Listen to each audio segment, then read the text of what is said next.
Hey guys, welcome back to Cabin Chronicles. I am here at the Lowe's here in Michigan City, and that was not part of the plan for today. I had other things planned, but the cabin had other plans for me and our guests that are there.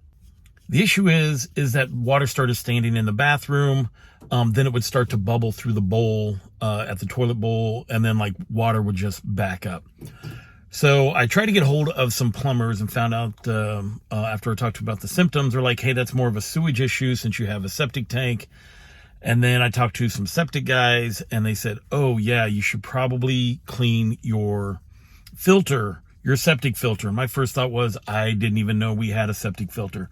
So I couldn't get anybody to come out to do it today. So I drove up from Chicago. I'm here to do it.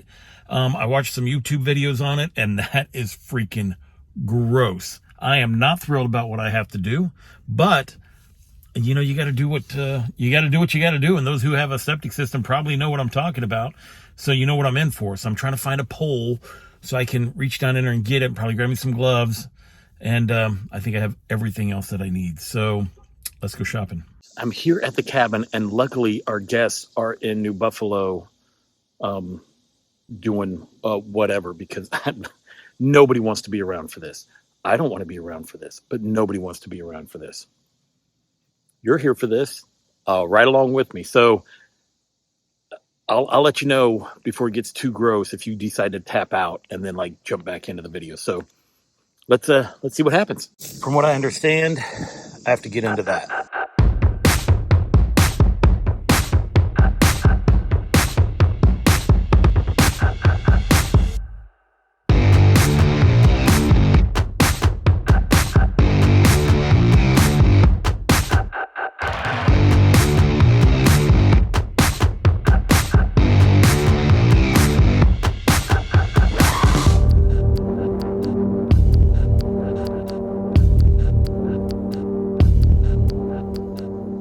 Here is the test. Let's get some water going.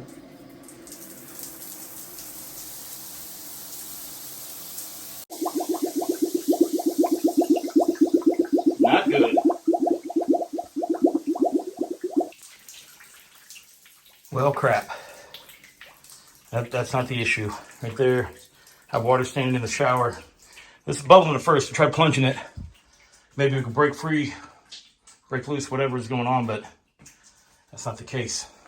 Looks like I'm gonna have to bring in a professional and have it rotted because one of our tenants, have put some stuff down here that shouldn't and clogged it up. Here is where teamwork comes into play. I told Sandra about the fact that it wasn't the actual filter itself. It was, the whole thing needed to be rotted. She was able to get on the phone, call somebody from Benton Harbor, and they're going to be here in 30 minutes because I'm like, oh my gosh, I don't have the equipment to even rod this thing, nor have I ever done it. Although, like with this, I would have watched a YouTube video to show me how, but I'm so glad that we're bringing somebody else out, a pro, to knock this out for our customers and our guests that are here at the cabin. So while they're at the beach, we're going to handle this. When they get back, hopefully it'll be good to go. Cabin Chronicles just got real serious. Check this out. Boom. So we have one guy here. He's going to pump out the system. It was kind of getting to the point where it needed it, but we know that that's not the issue. And then, boom, we have our guys who's going to rot it. So if this doesn't fix it, I don't know what will. Talk about a shitty episode. One guy's rodding, the other guy's sucking, I guess. All right, folks, I got lucky. Our guests are at the beach. They said they were heading back at 4:45. It's 4:36. Got it done. Everybody's gone. Lids are on. Deck's back together. I'm out of here. And I'll see you on the next Cabin Chronicles. And I hope that this will be the last shitty episode I have to do in a while. See you later.